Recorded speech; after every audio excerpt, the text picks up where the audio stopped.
Last Thursday, feminist writer and podcaster Meghan Murphy tweeted her observation that men aren't women. Twitter promptly suspended Murphy for hate speech.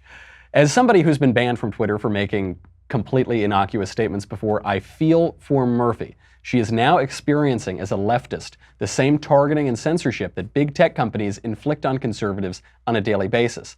But I cannot help but feel just a teeny tiny, supremely satisfying tinge of schadenfreude as the left's ideological chickens come home to roost.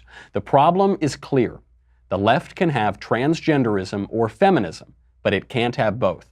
Murphy correctly observes that transgender ideology, which believes that gender is fluid and socially constructed, undermines feminism, which advocates the advancement of women, a real and essential gender category. What Murphy doesn't seem to understand, however, is that the root of this new, censorious, anti-woman ideology of transgenderism lies in feminism itself. First-wave feminists of the 18th and 19th century, women like Mary Wollstonecraft and Elizabeth Cady Stanton, acknowledged and celebrated the differences between the sexes. Both of them were married. Elizabeth Cady Stanton actually was married to the co-founder of the Republican Party, just a little aside. They didn't hate men, they didn't hate the natural differences between men and women. By the 1960s, however, radical feminists of the second wave, women like Shulamith Firestone, rejected the complementarity of the sexes. Shulamith Firestone called the love between men and women the single greatest impediment to women's liberation. And she sought to deconstruct gender categories altogether. In this very extreme view, sexual difference necessarily impedes equality. Therefore, no distinction between men and women may be tolerated. Now, 50 years later, it's that very premise that threatens to destroy the feminist ideology that begot it altogether. The left can have transgenderism or it can have feminism. It cannot have both. Either men cannot be women or there is no such thing as a woman. Either men and women are distinct categories, or, to quote Planned Parenthood back in March, some men have a uterus. If some men have a uterus, that is to say, if some men are women, then what exactly is a woman? If the sexes are the same, or they're only superficially different, they're only different in a trivial way, then why do we have different words, man and woman, to describe the same thing? Further, if there's no categorical distinction between man and woman, that is to say, if there is no real difference between the sexes, then what precisely is feminism? Shouldn't we just have humanism or mankindism? The very word feminism demands that there be a difference between men and women. Even the targeting and the censorship that Murphy is now experiencing finds its roots in the second wave of the feminist movement. Those radicals of the 60s and 70s adopted the slogan, "The personal is the political." This comes from the title of an essay by feminist writer Carol Hanisch. The personal is the political. That means that the private is the political. There's no difference between our private lives and our public obligations. That distinction, however, between the public and the private is essential to our liberal society. The erosion of that distinction has coarsened the character of political activism, and it's encouraged a politics of animosity and personal destruction. The trouble for the left now is that it set leftism on a course of radical subjectivism that prioritizes feeling over fact, your truth over my truth, over the truth. It even justifies the censorship of opinions by redefining speech as violence, which has led us to justify the censorship of triggering, unsafe, hateful language as a violent act. Meghan Murphy is absolutely right to acknowledge that men are not women, and she's right to fear the consequences of a politics that is so personal. Conservatives have long known these simple truths. Now the leftist feminists, such as Murphy, face a difficult choice. Do they ally with conservatives who support free speech and admit facts don't care about your feelings, or do they persist with a left that would annihilate feminism altogether? I'm Michael Knowles, and this is The Michael Knowles Show.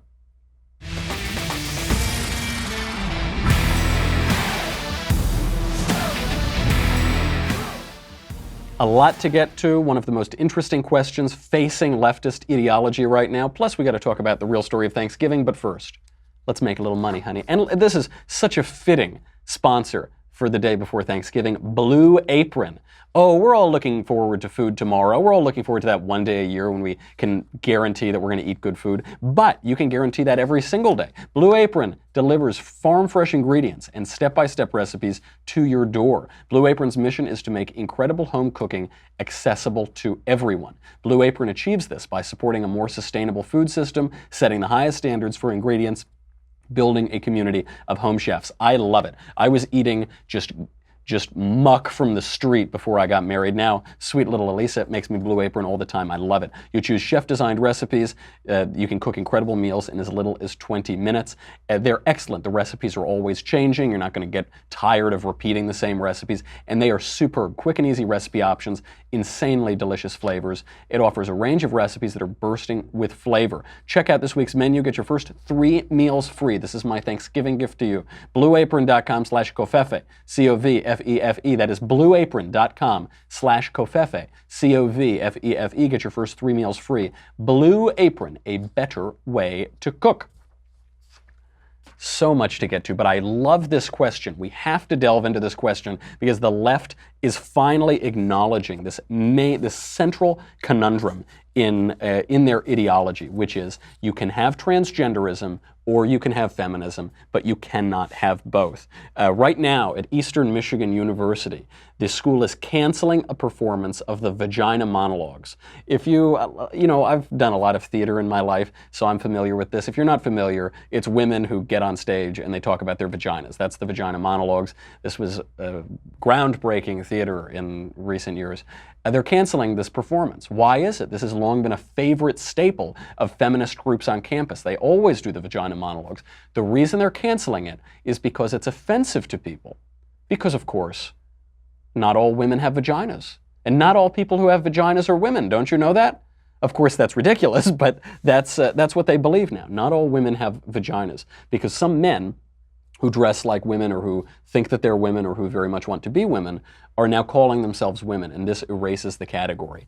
I feel for this woman, Meghan Murphy. If you're watching, Meghan, this feminist writer in Canada, you're welcome to come on the show anytime you want. We can talk about this because it has me siding with the feminists. That's a rare occurrence. It's sort of choosing that new gender ideology or feminism is a little bit choosing cyanide or arsenic. But if I have to choose, I'm going to choose the feminists because at least they're sort of talking about women. At least feminists of the old school, at least of the first wave, are talking about women. And the feminists in the 1960s and 70s made a deal with the devil. Specifically, they made a deal with Karl Marx and Friedrich Nietzsche. They made a deal with relativism, with nihilism, with obliterating the category of gender altogether.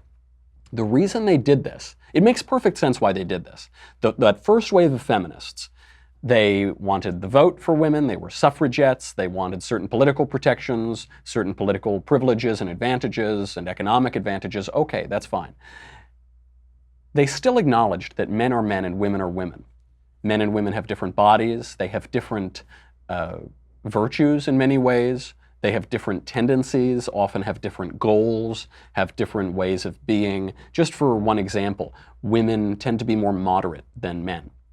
Harvey Mansfield writes about this in his book Manliness. They tend to be more moderate than men. I can tell you this because I was at a bachelor party 2 weeks ago. I know that moderation is not a particularly manly virtue. It's not something that men are very good at. Men tend to be bolder, more assertive, and more willing to take risks. That's why the vast majority of entrepreneurs are men, because they're more willing to engage in risky behavior. That's why the people who fall off of mountains and go swimming with sharks also tend to be men, because they take riskier behavior that sometimes leads to needless danger. Women do not do that as much.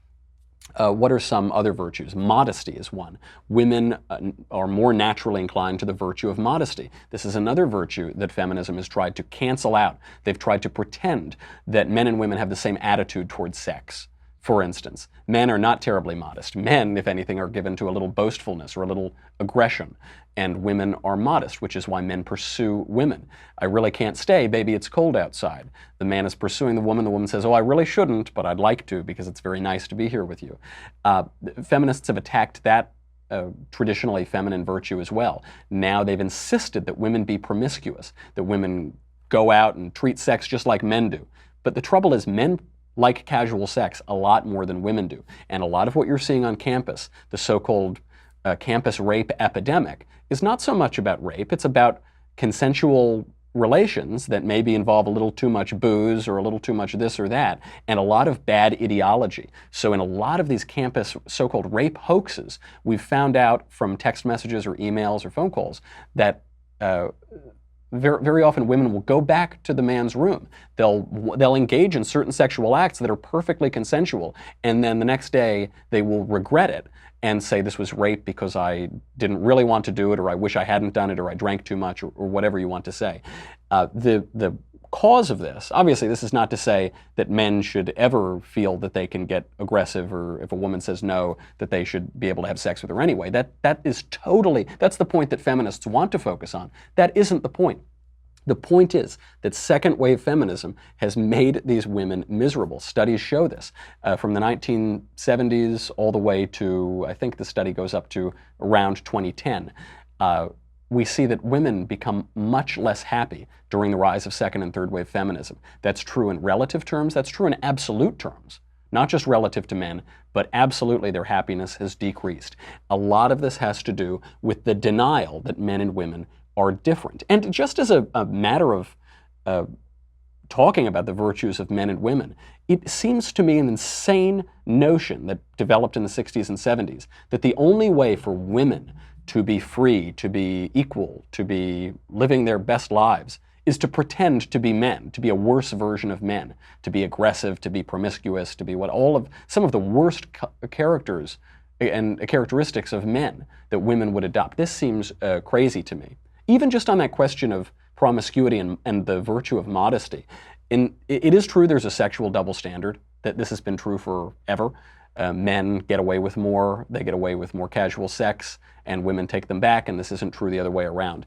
The traditional response of women to this is to try to get men to stop being such dogs, to stop being such cads. But the response of second wave feminism changed that, flipped it on its head and said women should be dogs too. Women aren't any better than men in that regard, but in that regard, really, they are, traditionally. All of this is to say, when you erode the distinction between men and women, you end up with transgender ideology that ironically guts feminism itself. When I talk about transgenderism, I'm not talking about the handful of people who are confused psychologically about their gender. They're a man, he's a man who thinks he's a woman, or he very much wants to be a woman. We're talking, in that case, about 0.2 to 0.4% of the population at the wildest estimates. I'm not talking about those people. I'm talking about the ideology of transgenderism, which is being foisted on us by leftist activists, which is why 0.2% of the population is dominating the national conversation about the sexes, because it's not really about helping those people at all. What it's about is erasing the difference between men and women. Okay, fine, that's one strategy if they want to take it. They say, okay, the way for women to be equal to men is to just behave like men and pretend that they're men and to act like men. All right.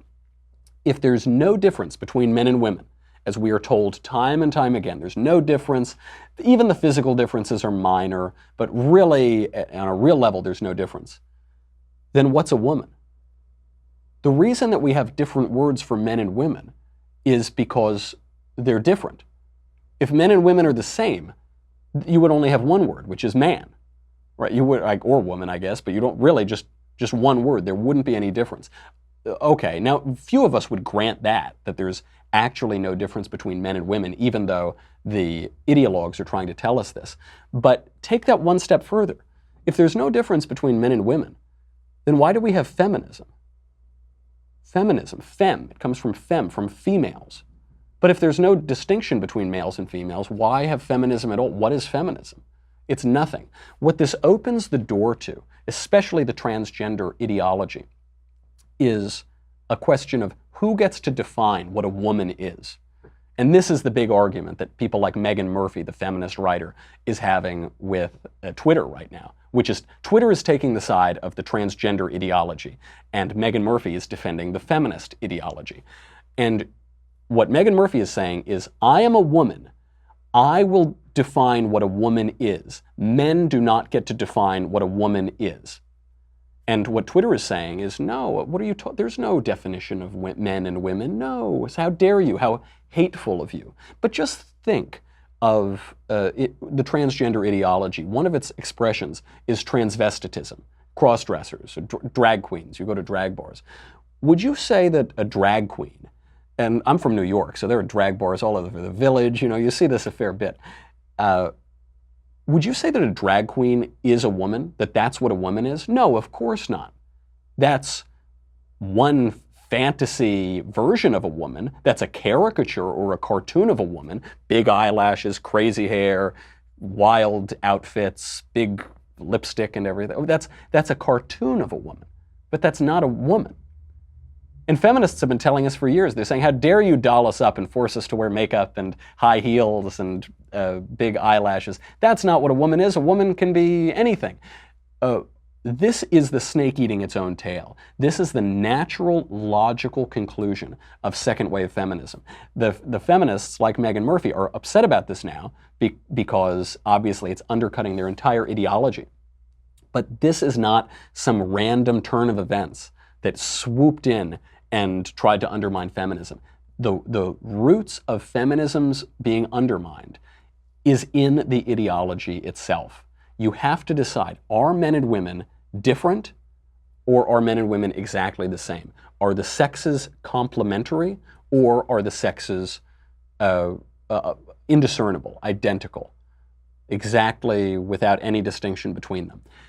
Reasonable people, for all of history, and including right now, all reasonable people will have to conclude men and women are different, are complementary. This is true biologically, this is true spiritually, this is true psychologically, this is simply true, it's true socially. They are complementary and different. They are not exactly the same. But this raises many more difficult questions for the left, because if men and women really are different, if there is a difference between the sexes, then what are we to make of the court's redefining marriage? The court has redefined marriage to include monogamous same-sex unions, but not polygamous same-sex unions, not polygamous different-sex unions. Why is that? Because the premise, not the debate over whether we should expand the definition of marriage, but the premise of just doing it by judicial fiat is that sexual difference doesn't matter to marriage. It doesn't really matter that much at all. But the question is, what is marriage? Does sexual difference have something to do with marriage? It has for all of history in every single society ever. Now we are on an experiment of the gender-neutral society. We're trying to see if we can erase sexual distinctions, not just from marriage, but from bathrooms, from occupations, from battle, from athletics. Can we erase them? And I suppose we can. We're doing it. We're plodding along. But is that good? Is that good for women? Is that good for men? Is it good for society? Is it real? I'm not so sure about that. If we conclude that men and women are different, I think it's very hard to look through history and culture and just our own experience of the world and pretend that sexual difference doesn't have something to do with marriage, for instance, or that sexual difference doesn't have something to do with athletics. Now millennials are shocked when they find out that Serena Williams can't beat professional male tennis players. Remember, there was that big hubbub a while ago. Serena Williams, the Williams sisters were insisting that they could beat male tennis players. And this became, of course they could, they're wonderful tennis players, but they can't. They can't at all. They tried this in 1998 at the Australian Open. They said that they would be able to beat any male tennis player ranked outside of the top 200. So the guy who was ranked number 203, Karsten Brosch, decided he would play both of them in the same day and see if they could beat him. He prepared for his matches by playing a round of golf, drinking a couple of beers, and smoking a few cigarettes. He beat one of the Williams sisters 6-2 and the other one 6-1. He handily beat. Of course, I'm not making fun of the Williams sisters or female athletes. I'm saying that male athletes and female athletes are different, and men physically are stronger than women. This is a fact of biology and a fact of nature. We're trying to pretend that that isn't true. We're seeing this now in certain combat positions among soldiers. We're seeing this in other athletics as well. There was that woman, Tamika Brents, I believe, a female UFC fighter, who decided she was going to fight a transgender, which means male, fighter, someone named Fallon Fox. So they went into the ring. Tamika Brents is a great athlete. She had her skull crushed. She got her skull cracked open by this guy. She said she'd never felt more overpowered in her life. Of course, men are physically stronger. This is why in our culture, men don't hit women, like Michael Avenatti, allegedly. You're not supposed to hit women. Why would we not hit women if men and women are exactly the same? If men and women are exactly the same, there's no difference, then there's no reason to treat women in some special way. But of course, men and women are different. We should treat them in a special way. We've been grappling with this problem for a long time. Conservatives have been pushing and discussing this for a long time. We haven't let up on it, even in the wake of second wave and third wave feminism. Transgenderism brings this issue to the bear because it's no longer just theoretical. It's no longer just a question of, well, perhaps in some hypothetical world, men and women are the same. No. Men are now pretending to be women. They're demanding that they use the changing rooms with little girls. They're demanding that bathrooms have genders erased from them, that there are all gender bathrooms. And even that deconstruction of male and female is leading to the deconstruction of gender categories altogether. Facebook has 56 gender categories, or they had 56 gender categories, and now they have an unlimited number. 56 was too restrictive. So you have to ask the people, how many genders are there? What is a gender? If we're told that the genders are all the same, then why have 2? Why have 56? Why have any? They're all the same. They're all the same and they're all different. It's a total destruction of these narratives that have been building for a long time. We should celebrate this because we're correcting a lot of errors that have been in our culture for 50, 60 years at this point. But both sides have to be honest here. And it's fun to watch various factions of the left battle with each other. It's like the Iran-Iraq war. You somehow want them both to lose. all you're hoping for is a prolonging of the battle. But we hope that they come out on the right side here. We have to make sure, because as this woman is finding out, Meghan Murphy, she is being silenced for saying that men are not women. She's being silenced for stating the premise of feminism. I hope that this opens her eyes also to the kind of censorship that conservatives face on a daily basis on these platforms. And perhaps we'll end up with a feminist conservative alliance against this absurd gender ideology. But it's going to mean that feminists have to come to the table, that they have to stop insisting that the personal is the political, that they have to deal with an alliance with people that they might not agree with on a number of other issues. I think it's just delicious. I think it's a little Thanksgiving treat. I'm excited. Feminists watching this show, come on over. The water's warm. Can't wait to have you on. We'd love to have you on the show to talk about it. We have a lot more that we have to talk about too, though. So Thanksgiving is coming up. This is very exciting. I'm about to get out of here. I'm going to fly out on the red eye tonight. I'm going out with my in-laws. It's going to be a lot of fun. Right now, gosh, before we get to it, I wonder too, it just occurred to me, if we're having this battle now between the feminists and the transgender, what will happen about other conflicts within the left? There are other conflicts within the left, central ideological conflicts. One that comes to mind are the people who are vegan but pro-abortion. You know a lot of people like this. They say, oh gosh, I love the cute little chicken. I could never eat the cheese, a cute little chicken. Oh, that baby, kill it. That human baby that's going to become a person with consciousness and thoughts and an appreciation of beauty and love, kill that thing. But the chicken, but the Delta smelt. I love the Delta smelt. Oh, watch that. Stop talking to me about the baby. Get the baby out of here. That, of course, is impossible. You can't coherently be a vegetarian or a vegan and in favor of abortion. But the left does it. I don't know what will force them to deal with that issue. Perhaps sonograms or something. But it's the same with Islam and Western liberalism. You have that same conflict too. Western left-wingers, Western liberals have embraced Islam because they want to be open-minded, they want to be religiously tolerant, and also they don't really like Western culture, and the West and the Islamic world have been engaged in a tension since the 7th century. But what happens when you invite in this Islamist ideology, which undermines all of Western liberalism, which undermines religious tolerance itself? G.K. Chesterton said there's a thought that stops thought, and that's the only thought that ought to be stopped. Will the left understand that tension, that essential conflict. There's so many others. We could talk about them all day, but we don't have time because Thanksgiving's coming up. But food for thought. If we can get them to reconsider their feminist premises, what other premises will the left have to reconsider? We're living in the best timeline. I tell you this all the time. On Thanksgiving, the University of Oregon is hosting an event called Thanks But No Thanks Giving. They hate Thanksgiving. Why is it? They call it decolonizing an American holiday.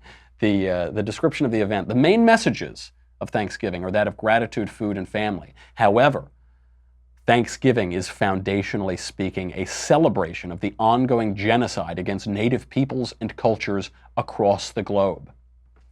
You knew that, right? That's what you do. You go to your Thanksgiving table, you sit down. Oh, it's so nice to see you, Auntie May. All right, well, let's raise a glass to the ongoing genocide of native peoples all around the globe. Let's chin-chin, huzzah, sláinte. No, I don't think so. That's not what happens. It's just not true. This is what happens when an entire generation is deprived of an historical education, and instead that historical education is replaced with ideology. The Pilgrims did not commit any genocide against the Native Americans. It did not happen. In fact, the opposite happened. The real story is much more interesting. Christopher Columbus did not commit a genocide against the native peoples. He adopted his Indian friend's son, is what he did. He didn't commit any genocide. It just simply didn't happen. So from an historical standpoint, their main premise is bunk. The real story, though, is so much more interesting. I have 4 ancestors who were on the Mayflower. One was a pilgrim, Dr. Samuel Fuller. The other 3 were derelicts. They were strangers. You know, half the Mayflower were these pilgrims who were godly men, religious separatists, wanted to start their own religious commune.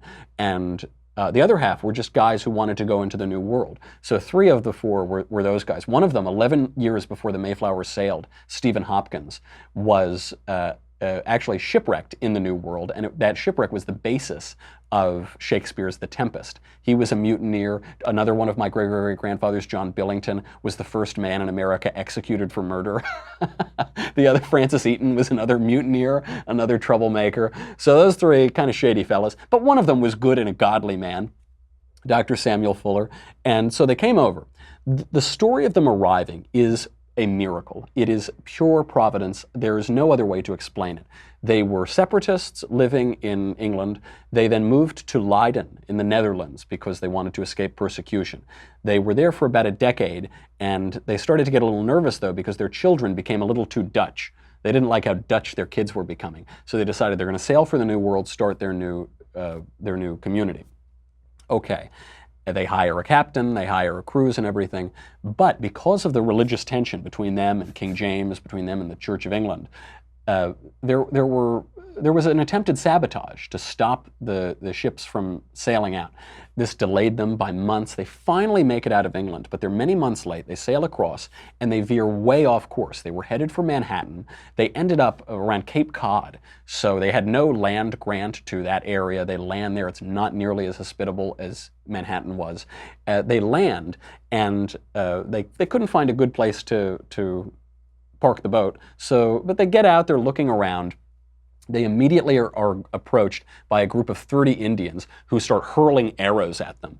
And miraculously, none of them was hurt. None of them had even a scratch on them after this encounter. So they're wandering around. They finally end up at Plymouth Harbor. They pull into Plymouth, and they find fields that are totally cleared. They're cleared for agriculture, but there are no people there. They're whitened bones because an epidemic had taken place just within a couple years before the Pilgrims landed. And they cleared the field. They found a bushel of corn that was just waiting for them there. And they also found arrowheads. They found some weapons that they could use against any potential hostile natives. What the Pilgrims did is they took the corn. So one of their first acts in the New World was an act of theft, but they wouldn't take the arrowheads. They wouldn't disturb what was a grave site. They felt it would be very wrong to disturb what had become a religious grave site for them. So there was this act also of respect toward the natives. They're there for about 2 months, and out of the woods walks a naked Indian, naked as the day he was born, Samoset, who says, in English, "Welcome, Englishmen." They somehow stumbled on one of two natives in the Western Hemisphere who spoke English. And Samoset wasn't even supposed to be there. He was from Maine, and he just happened to be visiting down by Plymouth, down where the Pilgrims landed at exactly the time that they accidentally landed there. He says, "Welcome, Englishmen." It gets weirder because he then brings them Squanto, who speaks virtually perfect English. Squanto was, at that time, a hostage of the Pokanoket sachem Massasoit, and he was brought there to communicate between the natives and the English. He also just happened to be walking down. He spoke perfect English because he'd lived in Spain and London. He was captured by Thomas Hunt, an English sailor, years earlier, brought to Spain, worked there as a slave. He somehow makes it to England. We don't know how. One story is that Catholic monks smuggled him over. We really don't know. He's talking to the Englishmen about the streets of London. Can you imagine the feeling that the Pilgrims must have had? He then is brought, because of a kindly Englishman, back to the New World. He wanders down to Plymouth and is then held hostage by Massasoit just at the time that the Pilgrims accidentally arrived there, or providentially arrived there, which seems obviously to be the case. So they make it there and they negotiate a peace between the natives and the Pilgrims. This was not taking advantage of the natives. I think the left now, what they want to pretend is that the natives are these idiots. They're these imbeciles who can't possibly talk to the advanced Englishmen, and they don't know anything about politics or war or statecraft, that's absurd. That's so disrespectful to the natives. Massasoit was a serious man. He forged an alliance with the Pilgrims. It helped him essentially found the Wampanoag Nation to greatly expand his power as the head of the Wampanoag Nation. And he helped out the Pilgrims. The Pilgrims saved his life one day. Massasoit was on the verge of death. Edward Winslow, a Pilgrim, cleared out his mouth, gave him a little medicine, brought him back to life. He then told the Pilgrims that the Massachusetts tribe, I think led by Elizabeth Warren, was going to attack them. They were able to join together and repel them. This was an incredible alliance. They embraced Christianity, the natives, largely. They took on Christian names. Massasoit's children were named Alexander and Philip. They had Christian names. Alexander remained a good friend of the Pilgrims until he died, unfortunately, while he was being interrogated by the Pilgrims, and his brother, King Philip, blamed the Pilgrims for his death. There's no evidence that the Pilgrims killed him, but that means that within 20 to 30 years after the Pilgrims landed, that wonderful alliance, which benefited both of them, had broken down because King Philip was a terrible leader and made a mistake in his interpretation of the events and destroyed the whole region. He started a war that killed a lot of natives and ultimately broke down that relationship. That's the real story. That's a very different story than what the left wants to foist on you. It's a much more interesting story, too. It gives much more respect to the natives, and it gives a lot more respect to our ancestors, to whom we should be very grateful, to whom we should give thanksgiving. We are standing on their shoulders in this greatest country ever in the history of the world, and we are spitting on our ancestors because we want to judge them, not only from our leisurely position in history and from our dubious moral stances in our present time in 2018, but also based on history that is total bunk. You can bring that one up at your Thanksgiving table. We got a lot more to get to. We got to get to the mailbag today. So first, if you're on dailywire.com, thank you very much. You keep the lights on. You keep Covfefe in my cup. That's very important. It's $10 a month, $100 for an annual membership. You get me, you get the Andrew Klavan Show, you get the Ben Shapiro Show, you get to ask questions in the mailbag, which is coming up right now. Most importantly, the Leftist Tears Tumblr. I don't recommend that you prod your left-wing relatives at the Thanksgiving table. Don't do it. If they bring something up, answer it, but don't prod them. But if they bring it up and you've got to talk to them about how incredible this administration has been, how great the country is going, peace abroad, tax reform, Justice Kavanaugh, I'm getting all excited. You're going to need this. Or you're going to get flooded right out of your living room, right out of your dining room. Hopefully, maybe you can try to grab onto the dining room table like you're Rose in the Titanic. But this is the safer option. Collect the Leftist Tears in the only FDA-approved vessel for them, the Leftist Tears Tumbler, and we'll be right back.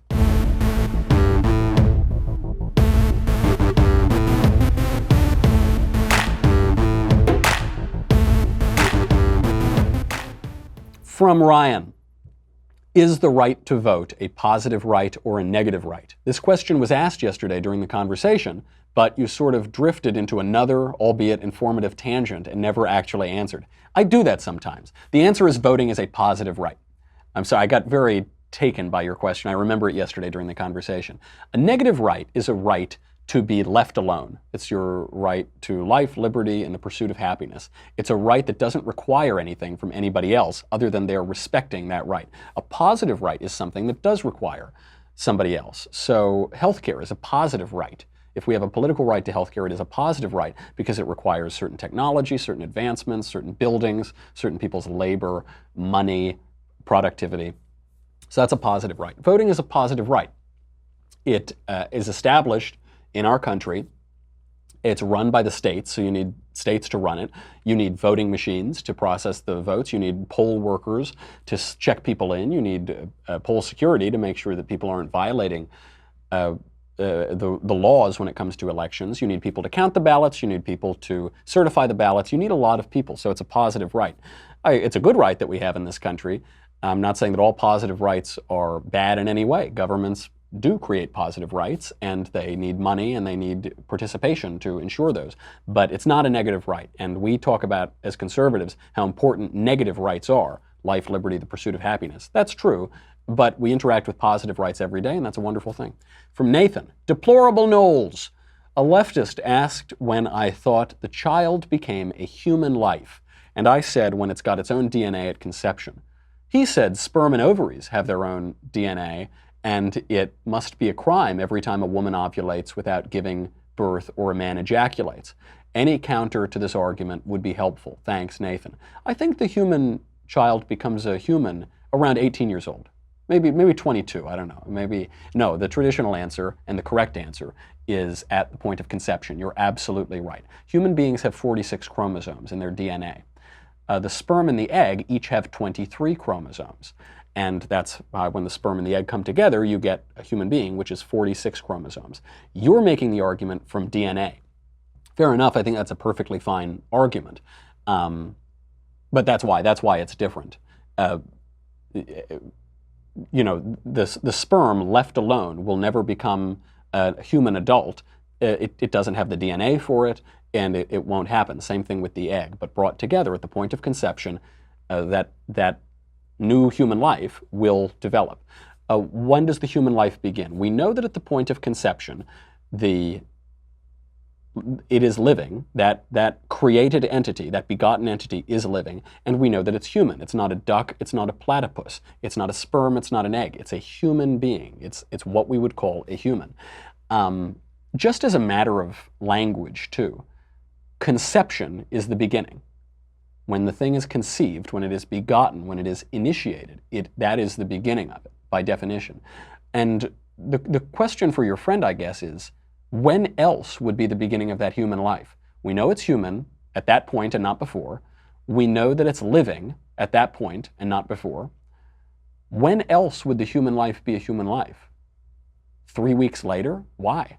Because it grows fingernails or something? Do fingernails make us human? No, of course not. A human life becomes a human life at the beginning when it becomes a human life. From Jared, dear patron saint of the Covfeffes, my wife and I are starting to argue more just because it is difficult to clean my leftist tears tumbler. Every time that we attempt to clean it, it just fills up again, especially after the recent DeSantis and Scott wins in Florida, as well as Mia Love pulling ahead in our state of Utah. How can we attempt to clean the tumbler out if it just keeps on filling? You got to drink faster. It's the only way that you can do it. I can't do this for you. I can't give you some magical device to desalinate your leftist tears. You just have to drink faster. If you're not drinking fast, do you love your country? Do you love watching the left implode? I don't know. I'm beginning to question that. Guzzle, guzzle, especially on Thanksgiving Day. Leave a little room. Leave a little room for pumpkin pie and leave extra room for leftist tears. From Max, dear Michael, what do you think about the metric system? Should it be introduced in the United States? Thanks for the show. You're just trolling me, aren't you? Is that what this is about? I think the metric system is the soccer of measurements. That's what I think it is. It's absolutely un-American. It's horrific. It's too rational is the problem. That's the thing I dislike the most about the metric system. It's based on units of 10, and you've got the milli and the centa and the deci. Okay, that's fine. Too rational. Life isn't that rational. Life isn't that clean. It's not that clinical. How many inches in a foot? 12. Why? I don't know. Couldn't tell you. How many feet in a yard? 3. Why? I don't know. Couldn't tell you. That's why. Because it's American, damn it. Because we're in the West. Because we've done it for years and years. Because that's our tradition. It's built into our institutions. It's built into our culture. And I'll be damned if you're going to replace it with some French nonsense. They did this in the French Revolution. After the French Revolution, they took away everything that was beautiful and traditional about that culture, and they just divided the country up into quadrants and neighborhoods along these perfectly rigid lines, and it just was disgusting. It's too clinical. It's too rational. One point I will make, too, about the English system, the standard system of measurement, is it's got these really nice numbers in there. 3 feet in a yard, like the Trinity, like the Holy Trinity. That's 3 is a very important number. 12 inches in a foot, 12 apostles. 1 plus 2 is 3. That's a beautiful, I like this. So this is very nice. There's something that speaks to something deeper than just the cold French rationality, Frenchy rationality of the metric system. Get it out of here. No way. If it comes into the United States, I'm moving to Canada. Except they have the metric system too. Damn it, that's not good. Maybe I'll move to England. No, they use it sometimes too. Oh, that's very tough. Where am I to go? This is the last best hope of man on earth. If the metric system comes here, there's nowhere left to escape it. So we have to defend standard measurements. From Peter. Dear best book writer ever, Knowles, what do you think it will take for the United States to have a second civil war? Love the show. Thanks, Peter. It would take people getting off their couch. It would take people lifting up their eyes from their smartphones for 2 seconds and not taking selfies constantly. This is why I'm not that worried about the Civil War. I know some people are. We're in a cultural Cold War, if you want to use that language. I know Dennis Prager uses that language. Some other people do. We do seem to be very angry with one another culturally. There's not much bridging that gap. But that's all tweets. I'm not worried about tweets. Tweets can't shoot me. We use these terms, war, we bandy them about, attacks, we bandy them about. Dan Crenshaw, Congressman Dan Crenshaw, made this great point on Face the Nation. The other day, some lefty lunatic on Face the Nation was saying, Donald Trump is attacking our freedoms, he's attacking. Dan Crenshaw said, listen, I've been attacked. This is my wound from my attack. Let's use our words precisely.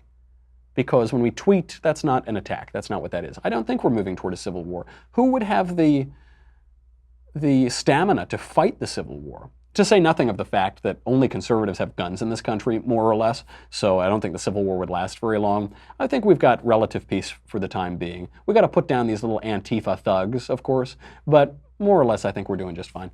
Something to be thankful for this Thanksgiving. From Mark, Dear Michael, if we make it easier to voluntarily commit insane people in order to protect the public from them, don't you have an inherent fear that the left will use that as a tool against anyone who happens to own guns, because gun owners are pretty much insane people to them? Side note, I mean seriously, you should have seen the faces on my colleagues over here on the East Coast when I told them my 2-year-old son loves to help me load Nerf guns. I said I'd rather have him be comfortable with guns and know about them than to always be in fear of them. Their faces were priceless. You make a good point. The story illustrates that. The left doesn't understand guns. They would try to commit gun owners. Right. We need to be able to make it easier to involuntarily commit people, because we've got lunatics who are hurting themselves, who are hurting society, who are shooting people, who are committing all sorts of violent acts. But it doesn't necessarily mean that some government agent should be able to come in and lift you out of your home and throw you into the loony bin. Perhaps, though, your family should be able to do it more easily. Perhaps relatives of yours, your spouse, your maybe close friends should be able to do it a little bit more easily. It doesn't have to be Big Brother government comes in on the helicopter and lifts you out of your life, or we allow crazy people to live on the street in squalor, hurting themselves, hurting society, and posing a danger to society. There is some middle ground. I know this irritates libertarians sometimes, but we need to be able to deal seriously with these problems that are not accounted for in their ideologies. We need to be able to account for people who cannot take care of themselves, who are mentally unfit to behave in society, and who pose a danger. We've got to be able, perhaps most importantly, to protect society from them. This has been true in virtually every society in history. This was true in the United States until just a few decades ago, and we need to return to that. The reason that we let the lunatics out of the asylums is because of the development of psychiatric drugs. So you would take the drugs and many of your symptoms would be cured. This is good. You no longer have to lock them up. The trouble was that when people got out, they would stop taking the drugs, and this would pose a threat to society, to themselves, and make them live in squalor. If we can make them take the drugs and ensure that they'll keep taking the drugs, it's fine to let them be on the street and or in their own homes or wherever, behave in a way that is conducive with civilized society. If not, you got to pen them up because they pose a threat. From Peter, Millennial Knowles. I was raised Catholic, went to a Catholic school, but have been an atheist most of my life. Recently, I've been attending Protestant churches with my girlfriend. I've learned much more about the Bible in Protestant churches than I did from Catholic school and church. Protestant churches seem to have an hour-long homily and little sacrament. Catholic Mass is the opposite in my experience. Can that change? Should that change? I've noticed this too in certain Protestant churches, which is that, especially evangelical, Southern Baptist, you get this a little bit, they just can be excellent exegetes of the Bible. Sometimes they're very poor exegetes of the Bible.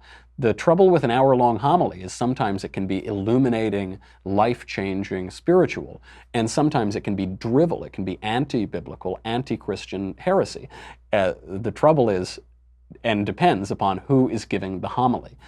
This is a major difference, though. I like that. I love Bible studies. I love exegesis. I like reading theologians, some Protestant theologians as well. But I don't go to church for a Bible study. I go to Bible study for Bible study. I read my Bible for Bible. I read books about the Bible for Bible study. I go to church to worship God, to engage in the sacraments. Christ came down. He's the divine logic of the universe, and he became incarnate. The only begotten Son of God, who is God, became incarnate and talked to men and touched them and rubbed mud on their eyes and spoke to them and had a body.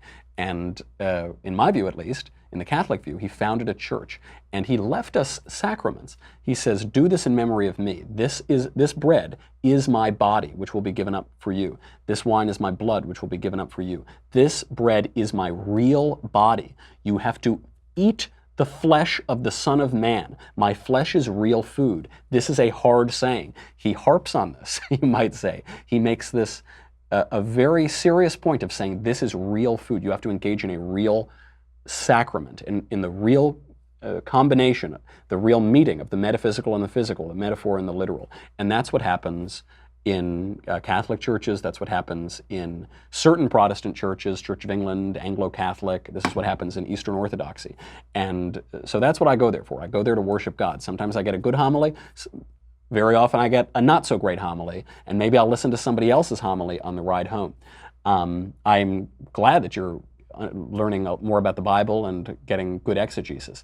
But you might ask yourself, what else should I be getting? Should I be getting sacraments? Should I be eating the flesh of the Son of Man? Should I be worshiping God in a way that is not just edifying for me and my knowledge of the Bible, but which is giving praise to the Creator of the universe and giving thanks, which we'll do on Thanksgiving. That's our show. Have a very good Thanksgiving, everybody. I hope you survive all of the traffic and the dinner table discussions of politics. I will see you back on Monday. In the meantime, I'm Michael Knowles. This is The Michael Knowles Show.